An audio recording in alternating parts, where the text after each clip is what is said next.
Hello everyone, ayan, meron tayong paa ng manok. Ayan, atin pong linisin. Gagawin ko itong, ayan, tanggalin natin yung mga daliri, ay mga kuko pala. Ayan. Ito po ay pinakuluan na, malinis na. Ito na lang ating kuko tanggalin kasi ito po ay bigay ng kapitbahay. Napag-isipan ko po na iluto sa Sprite at oyster sauce. Para mamaya, habang nagla-live ako, nagsa-silent live ako, meron akong kinukukot-kukot. Ayan. O, diba? Sarap ito. Ayan. Ito ay kundi lang luto din natin. Bilis, kukulaan lang natin. Ay, gigisa lang natin. Ayan. At ito na nga ang ating chicken feet. Ayan, nalinis ko na, natanggal na natin ng kuko. Ayan, gisa na natin. O, diba? Kunting bawang lang, dahil wala nang bawang. Wala pa si amo, wala pong bawang. So, ganyan lang. Gisa lang natin. Ayan, mabango na yung ating bawang at brown na. Lagyan na natin yung chicken. Ayan, o, diba? Gisa lang natin. Ayan, at dahil nagisa na natin, lagyan natin ng toyo. Ayan. Kunti lang po. Ayan. Para kumapit yung kulay. Gisa lang natin. Ayan.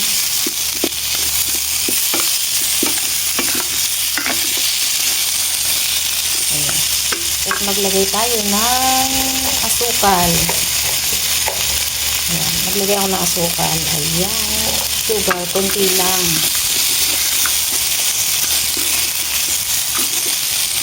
Ayan. Tapos, lagay tayo ng Sprite. Ayan, ito po, Sprite. Lagay tayo ng Sprite. Ayan, Sprite. Nasa sa inyo po kung gaano kadami ilalagay nyo. Ayan. Dahil konti lang naman ito, so konti lang nilagay ko na Sprite. Kalahati lang ng maliit na buko. Pakukuluan natin saglit. Ayan, at kulo na nga po. Konti na yung sabaw. Lalagyan na natin siya ng oyster sauce. Ayan, tapos i-steam po natin. Ayan. Tapos ang ating black pepper na masarap. Ayan. Uga-uga ha. Ayan. Halo konti hanggang sa mabasa siya ng ayan. Kaya po oyster sauce ang nilagay natin dahil manamis-namis. Tataka po kayo, hindi ako naglagay ng salt dahil kanina po nung nilinis, pinakuluan ko na po itong chicken feet, yung paa ng manok. Naglagay na po ako ng asin. Ayan.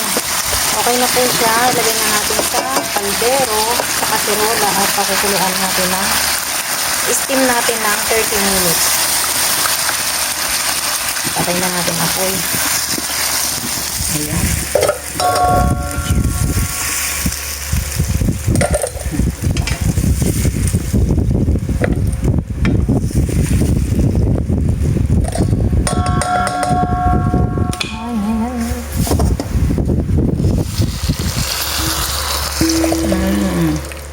Sarap ng sabaw. Sabaw pa lang, masarap na. Ayan. Kasi po, pag maraming Sprite, mas masarap po. Tapos patutuyo-tuyuin nyo sa Sprite. Pag pinakulo nyo sa Sprite, patutuyuin konti para mas masarap. Ayan, nilagay na natin sa kaldero. Ayan, steam natin ng mga 30 minutes bago natin siya makakain. O, diba? Para malambot na malambot, 30 minutes. Ayan, at ito na nga ang ating chicken feet na masarap. O, diba? Ayan, sticky. Ayan, sticky ang pagka-adobo. O, diba? Ang sarap. Inadobo natin, tapos in-steam. O, diba? Ang sarap. Tara, kain tayo ng adobo. Chicken feet na masarap. Ayan na. O, kakainin ko na siya. Thank you for watching everyone.